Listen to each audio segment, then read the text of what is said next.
Well, the other thing I've been telling young men is that, and this is something I think that you could relate to tremendously, is I read this New Testament line, well, decades ago, and I could never understand it. The line is, the meek shall inherit the earth.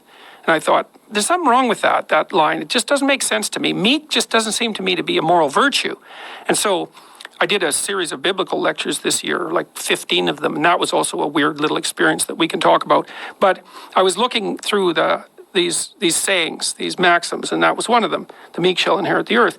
But I've been using this site called Bible Hub, and it's very interesting. It's organized very interesting. So you have a biblical line, and then they have like 3 pages of commentary on each line.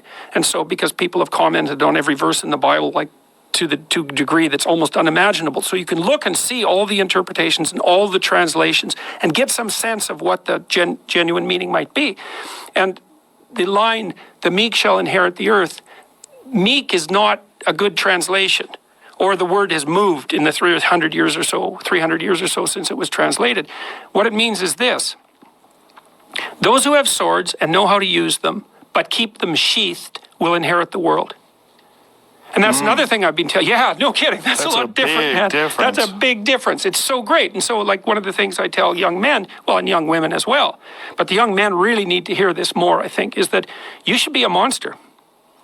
You know, because everyone says, well, you should be harmless, virtuous. You shouldn't do anyone any harm. You should sheath your competitive instinct. You shouldn't try to win. You know, you don't want to be too aggressive. You don't want to be too assertive. You want to take a back seat and all of that. It's like, no, wrong. You should be a monster, an absolute monster, and then you should learn how to control it. Do you know the expression, it's better to be a warrior in a garden than a gardener in a war? Right, exactly. That's exactly it. Yeah. And that's exactly right. And so when I tell young men that, they think, well, lots of them are competitive. They're low in agreeableness, you know, because that's part of being competitive temperamentally. It's like, is there something wrong with being competitive? There's nothing wrong with it. There's something wrong with cheating. There's something wrong with being a tyrant. There's something wrong with winning unfairly. All of those things are bad, but you don't want people to win? What's the difference between trying to win and striving? You want to eradicate striving? Well, it's the uncomfortable feeling that people associate with losing. When they've personally experienced it, they look at losing as they've been oppressed or they've been hurt. But what they don't understand is that is the motivation for growth. And one of the most beautiful things that I think a young person can get involved in is martial arts, because martial arts teach you that in a way that very few things do. They teach you it in especially jiu-jitsu, because jiu-jitsu is so complex and there's so many possibilities to it that it attracts a lot of really smart people. If you think of jiu-jitsu, you would think of like brutish individuals engaging in this hard martial art. If you go to a real good jiu-jitsu school, you see nerds. You see a bunch of like really smart kids that really get obsessed with the possibilities of this physical language. This physical language also teaches you the consequences of not working hard, of not being prepared, of not understanding positions, of not doing due diligence and doing the work. And it's an amazing scaffolding for developing your life. Well, it also teaches you how to lose. Yes, you know, and that's very important. One definition of a winner is someone who never let losing stop them. Yes. You know, and the idea that a single loss in a competition is somehow a defeat is completely insane. First of all, well, let's say you're a hockey player and you're a good player and you lose the tournament. It's like, well, so what? You played the game. You're increasing your skills. It's like there's always next time. And one of the things that I've also been telling people, informing people about, is the idea that life isn't a game. It's a series of games. And the right ethic is to be the winner of the series of games. And part of that means you have to learn how to be a good loser, because you're not going to win every single game. But you also have to embrace those losses as learning experiences. And the people that have never lost are afraid of losing. They're afraid of learning. You're afraid of that feeling. That terrible feeling that you get from losing is so beneficial. One of the things psychologists have done for the last 20 years, especially the social psychologists, is push this idea of self-esteem. You should feel good about yourself. And I think, why would you tell someone 20 that? It's like, you should feel good about who you are. It's like, no, you shouldn't. Why should you feel good about who you are? It's like, you should feel good about who you could be. That's way better, because you got 60 years to turn into who you could be. But wait a minute. Are you what your accomplishments are, or are you this individual going through this journey?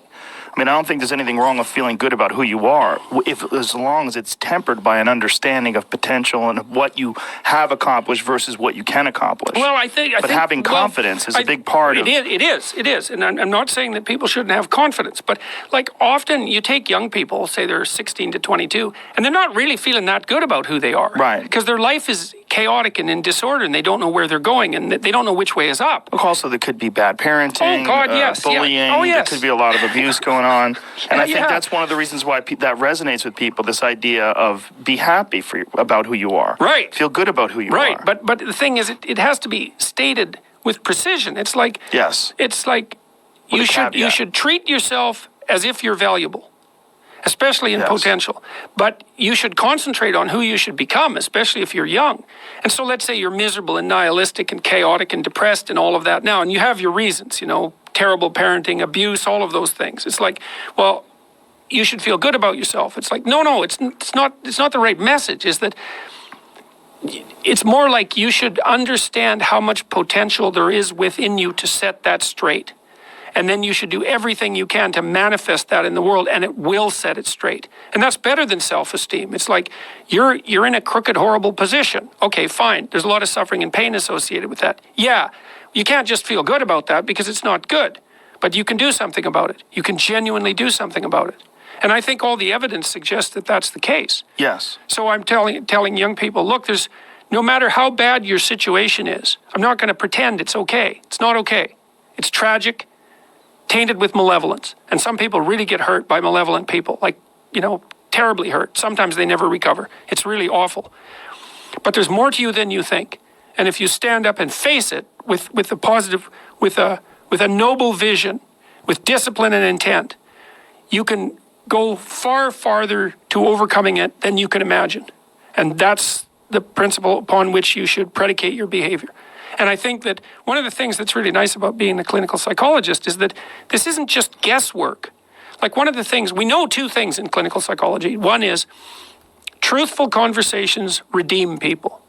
Because if you come to a clinical psychologist whose worth is salt, you have a truthful conversation. The conversation is, well, here's what's wrong with my life. And here's what caused it. Maybe it takes a year to have that conversation. And both of the participants are doing everything they can to lay it out properly. Here's how it might be fixed. Here's what a beneficial future might look like. And so it's a completely honest conversation if it's working well. And all that's happening in the conversation is that the two people involved are trying to make things better. That's the goal. Let's see if we can have a conversation that will make things better. Okay, so we know that works. It does make things better. And then another thing we know is that, well, let's say there's a bunch of things that you're afraid of that are in your way.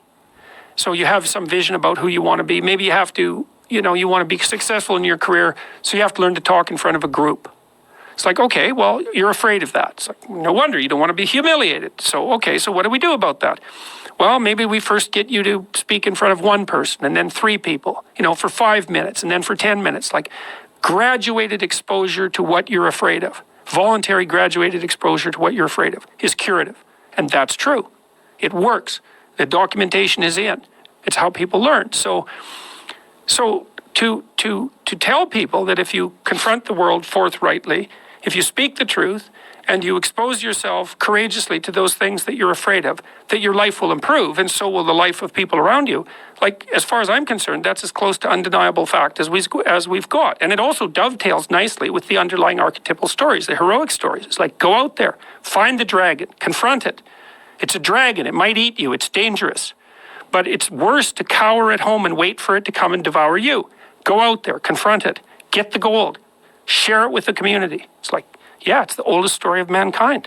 I think one of the factors in the resistance to these ideas of discipline and of taking responsibility for yourself and of a lot of the things that you've been saying in regards to, all the things that we discussed earlier, is people recognizing that they're not doing that in their own lives and they get upset, and instead of looking internally, they try to attack the thing that's upsetting them. They attack your message. They attack the philosophy behind it, rather than look internally and objectively and having some sort of introspective point of view where you go, okay, am I reacting to this because this resonates? Like I'm missing this aspect of my life? Is this guy, does this diminish me?